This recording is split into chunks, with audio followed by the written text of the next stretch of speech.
श्री जैन सामुदायिक उत्सव समितीच्या वतीनं भगवान महावीर यांच्या जयंतीनिमित्तानं भव्य मिरवणुकीचं आयोजन करण्यात आलं। जैन समाजातील चारही संप्रदायांनी एकत्र येत या मिरवणुकीचं आयोजन केलं।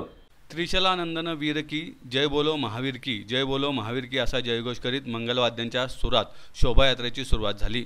श्री जैन सामुदायिक उत्सव समिती पुणेच्या पुढाकारातून आयोजित करण्यात आलेल्या या शोभायात्रेस श्री जैन श्वेतांबर मूर्तिपूजक संघ, श्री वर्धमान श्वेतांबर स्थानकवासी जैन श्रावक संघ, श्री जैन श्वेतांबर तेरापंथी सभा, श्री दिगंबर जैन समाज आणि स्थानिक संस्थांचे विशेष सहकार्य लाभले। श्री जैन सामुदायिक उत्सव समिती पुणेचे अध्यक्ष अचल जैन, सचिव अनिल गेल्डा, संपत जैन, समीर जैन, प्रचार प्रमुख सतीश शाह, विलास शाह, हरेश शाह, महावीर कटारिया, अल्पेश गोगरी यांच्या मार्गदर्शनाखाली शोभायात्रेचं आयोजन करण्यात आलं होतं।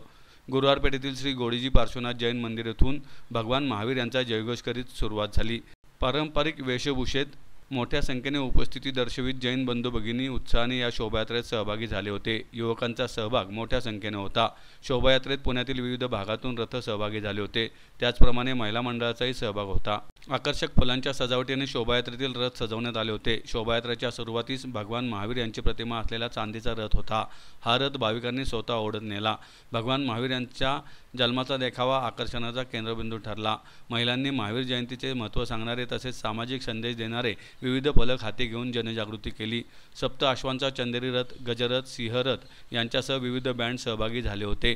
सोन्या मारुती चौकात भगवान महावीर आणि शोभायात्रेच्या अग्रभागी असलेले आचार्य विराग सागर सुरीश्वरजी महाराज आदी ठाणा यांचे दर्शन केंद्रीय मंत्री मुरलीधर मोहोळ, आमदार चंद्रकांत पाटील, आमदार हेमंत रासने, राष्ट्रवादीचे प्रशांत जगताप, अभय छाजेड, अजय खेडेकर, प्रवीण चोरबोले आदींनी घेतले।